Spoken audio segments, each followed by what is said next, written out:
or shortens and pulls through a system of levers. It pulls the lower arm up, overcoming the resistance and the force of gravity. Most muscles are arranged in pairs. This is the biceps. There is a muscle on the rear of the arm, the triceps, that opposes the action of the biceps. Both muscles, and all muscles as a matter of fact, can only pull. They don't push. The rope. While I was lifting weights, Jackie was lifting herself. She used some of the same muscles I used to lift the dumbbell to pull herself up the rope.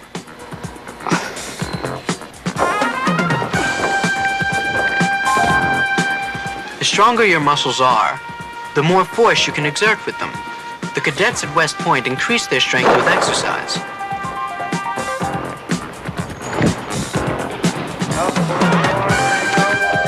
By repeating an exercise that's hard for them, they can strengthen their muscles until the obstacle course is easier for them.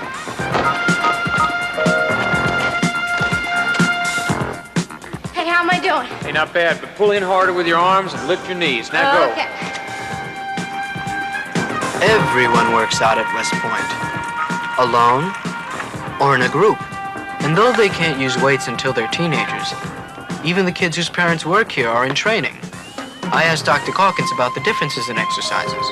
Well, the primary difference between this type of exercise and the exercises that we did this morning are that the calisthenics are designed primarily to warm you up, stretch and loosen the muscles so that they're ready for more severe exercise.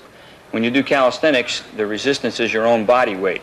So you're working with your own body, moving it in order to increase your efficiency.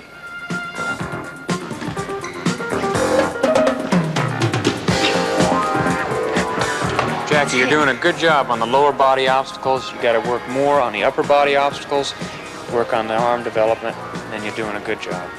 I'll work on it. You'll get it. 30 seconds of push-ups at your own cadence. Ready? Begin! It's funny, but while I was watching Jackie exercise, I thought about what Dr. Calkins had said and realized that a push-up isn't a push-up at all. The tricep muscles pull your arms straight, lifting your body up. It's the brain that decides what to do and how to do it, but it's the body that does all the work. It doesn't matter what kind of exercise you're doing. It doesn't matter if you're working or playing. Your muscles are what keep you on the move. 1, 2, 3, forward!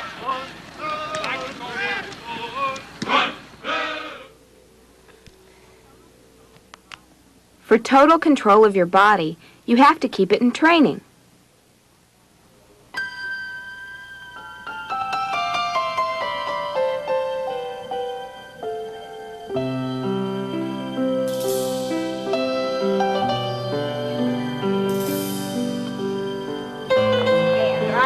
Control also takes knowledge.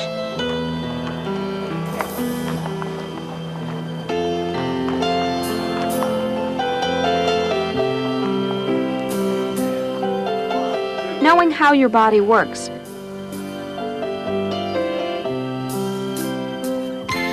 What it can do and what it can't.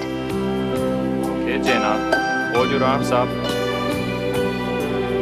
The second order to start with a kick forward, okay? These are the things you learn when you want to be a gymnast.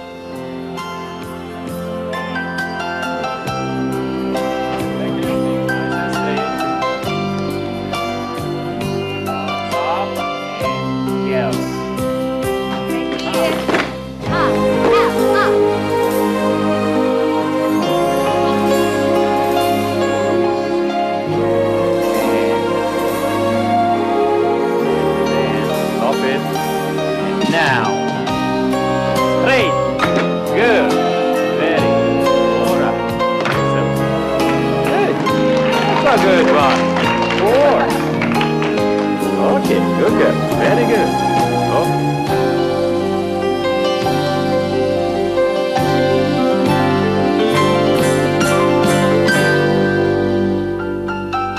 Good gymnast can control her balance and strength, knowing the precise moves to send her where she wants to go,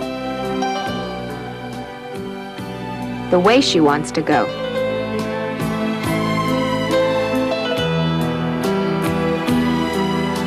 Diane Durham isn't just a good gymnast. She's a great gymnast.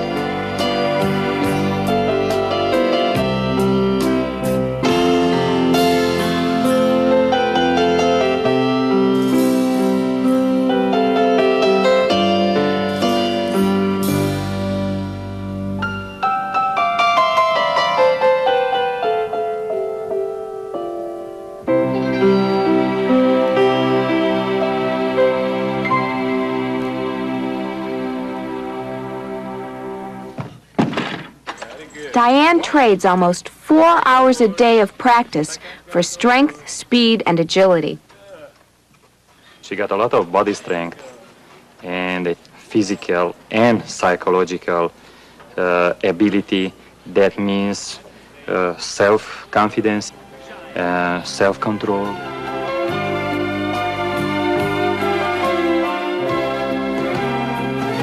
As she works out, awkwardness turns to grace.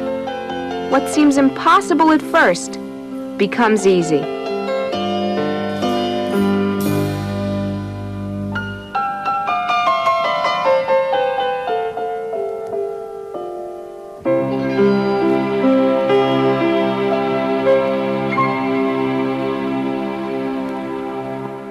Three, two, one, contact! We'll be right back on Noggin. Nogginoid. Did you know?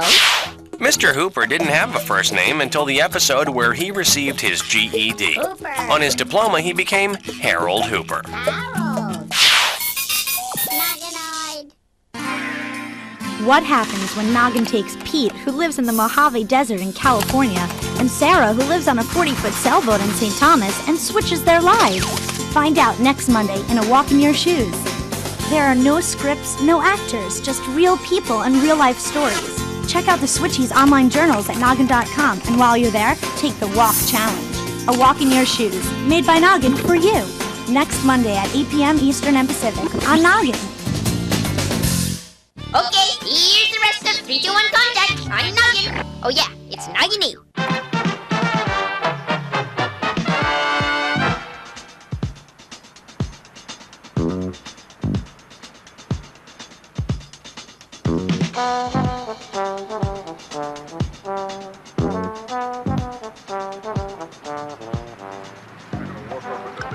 This yours? Yeah. What is it? This is what they call a discus. And a discus is something that they compete in the Olympic Games with. In fact, this is one of the oldest throwing events in the Olympic Games. Do you throw it like a frisbee? Because it sort of looks like a frisbee. Is there a It's different heavy, way? though. You know, because it weighs 4.5 pounds, frisbee just floats on the air. This you have to throw it through the air with a great deal of force.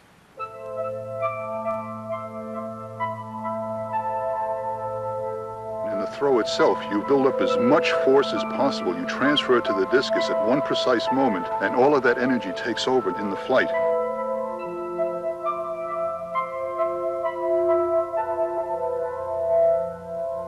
But you have to have body mass. See, I weigh 285, 286 right now, okay? You can't be, 104 pounds throwing with a great deal of force. You have to have body mass behind you. I've been throwing this thing for 31 years, right? And I've been trying to throw it further and further each one of those 31 years. And so far, I've had good luck. I've set a couple It's of not records. just luck that made Al Order an Olympic champion. It's skill and training. Let me show you a little bit about throwing here. Now, we're going to throw in that direction, towards those trees down there, right? Mm-hmm. Okay. We'll start facing the opposite direction. We're going to face this way. Okay, so you face this way. Right.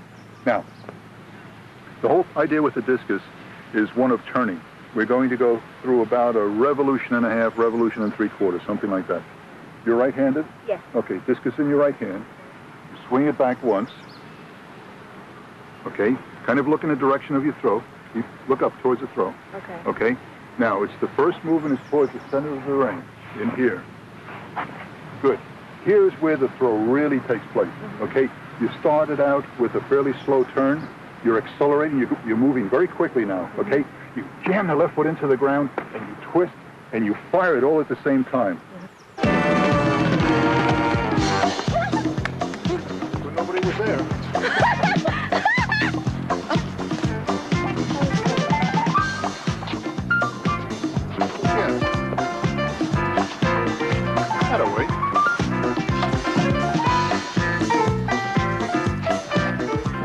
just one part of it, right? Maybe it's just 25 or 30% of it, right?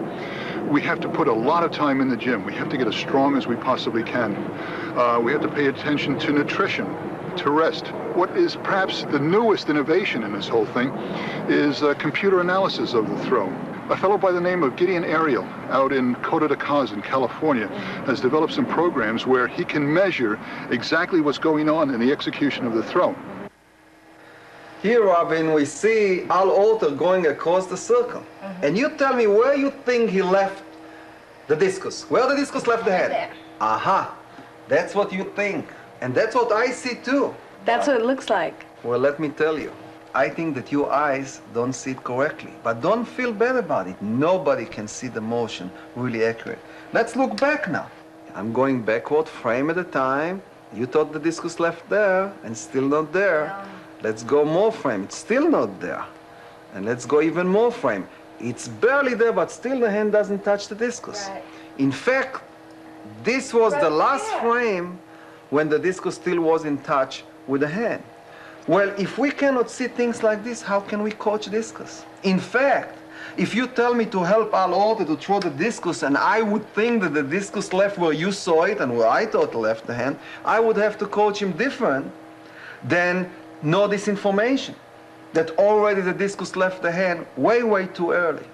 So with this machine, you can tell everything you need to know about an athlete that you can't see with your plain eye. No, not necessarily. Here, we just can stop frame by frame the sequence so we can tell where the discus left the hand or where his feet is. But we cannot tell what are the velocities, for example. Well, what's velocity? Well, velocity is how fast the discus left the hand. This is extremely important because the faster the discus leaves the hand, the farther it's going to go. Oh, okay. So how do you tell that? Well, here we have to go into a more complicated process which call digitizing. We are going to use a magic pen. This magic pen, every time you touch it on this screen anywhere, the information where you touch it going directly to the computer.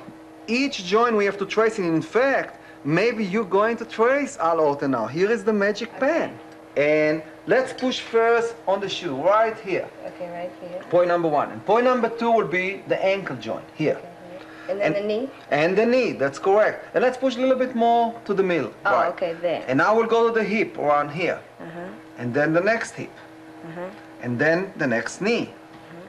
And then the ankle. And the foot. Oh, it's really a stick figure, like you draw on a piece of paper.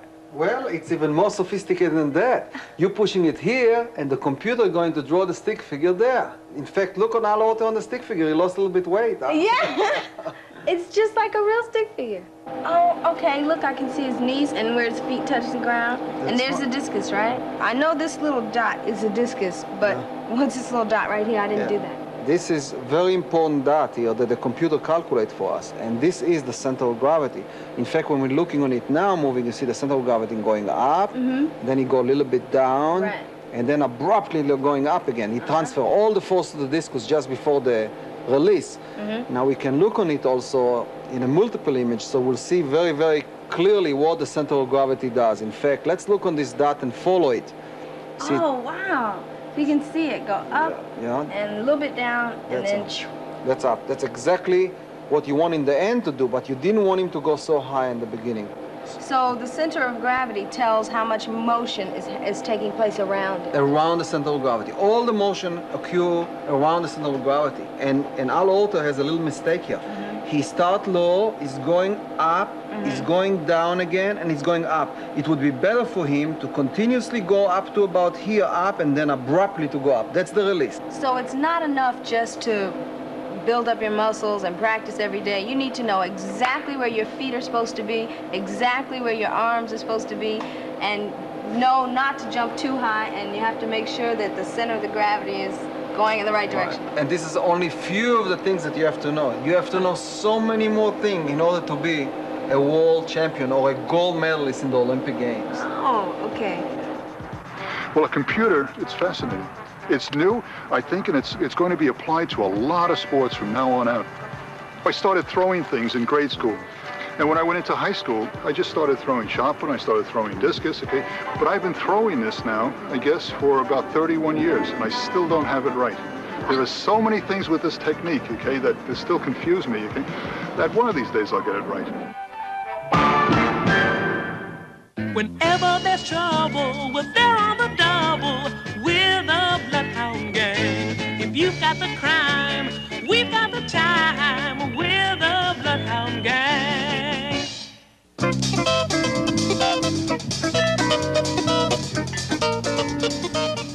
Sure you don't want anything else before the race? Just this. 10 miles is a long way to run on a glass of water. It's okay, I had a big meal last night, and I'll have something to eat after this. Well, I'm going. Gotta warm up for the race. Don't mean to rush you, but we're gonna lock up and go to the race. We didn't order number 7. Number 7? That's my check. Number 7's my lucky number. I'm gonna run 7-minute miles today. I can feel it. You're right. This is yours, Mr. Sykes. I wish I were that confident. I'll be lucky to do 10-minute miles.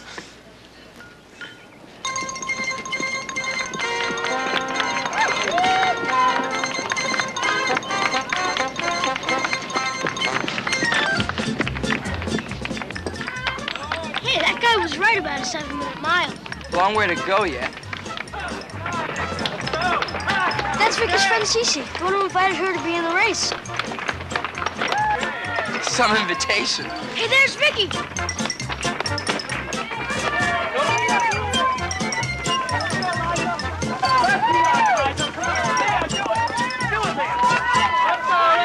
Riding schedule, 14 minutes.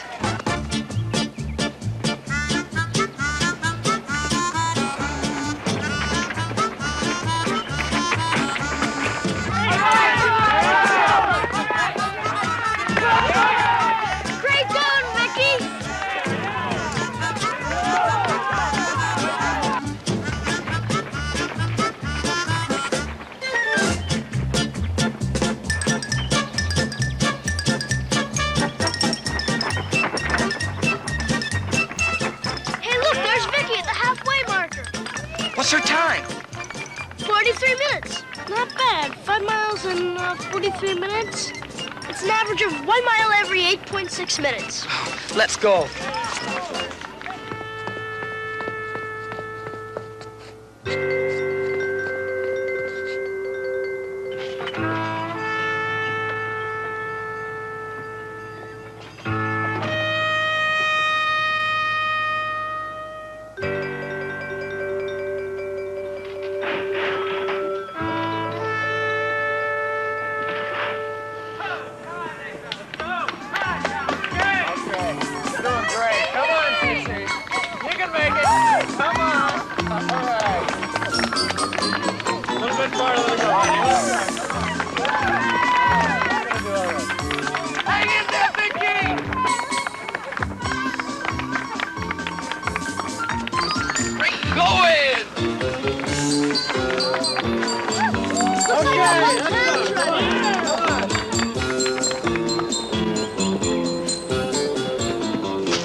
Let's cut over to the finish.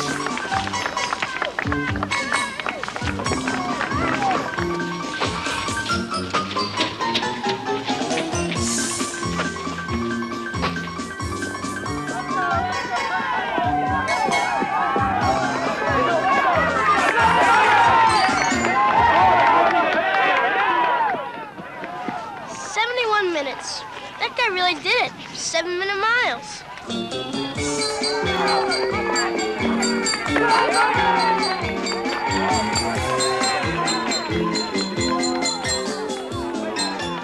Maybe Vicky got lost. Here she comes.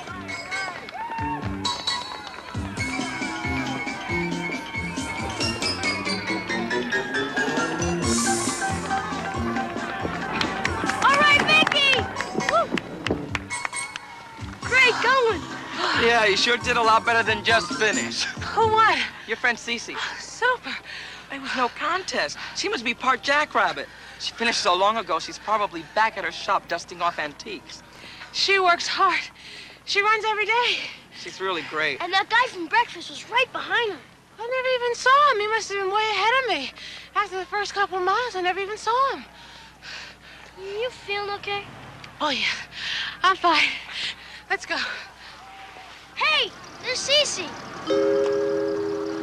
Cece, congratulations. I need your help. What happened? Get in. Come on, I'll show you.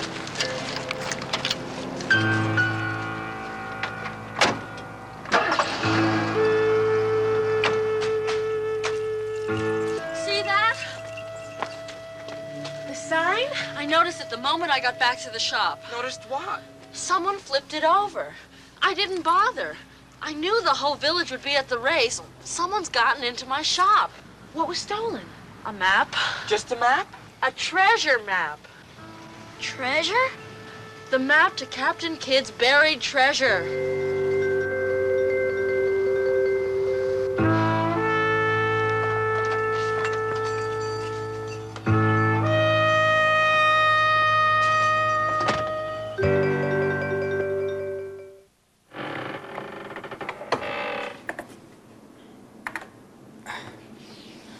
There, we're finished. We got everything we need from the closet.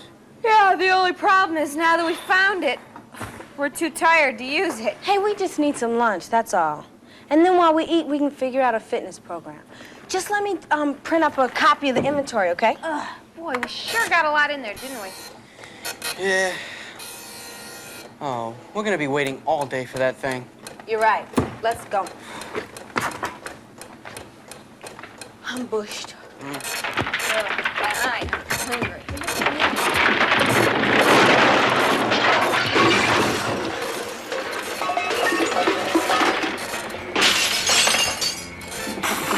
After lunch? Yes, after lunch. Let's go. 321 Contact is a production of the Children's Television Workshop.